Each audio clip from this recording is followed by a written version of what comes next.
smartphones and computers are indispensable to our daily lives.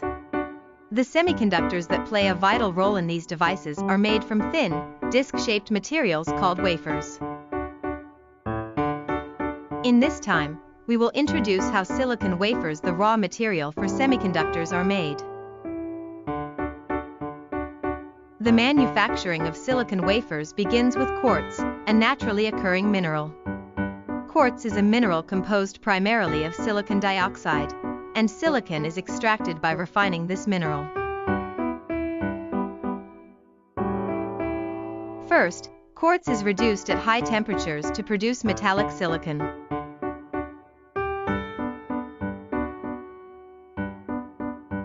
Next, this metallic silicon is chemically refined, and high-purity silicon is deposited onto a seed rod, resulting in very high-purity polycrystalline silicon.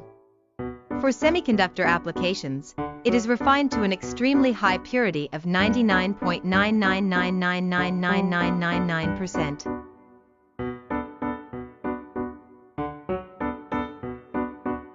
The resulting polycrystalline silicon is melted, and a single crystal silicon ingot is produced by slowly pulling the crystal.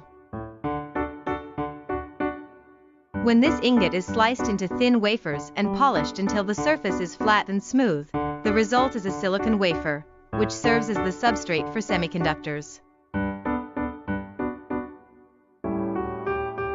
Toyo Tanso supplies a variety of components for this semiconductor manufacturing process.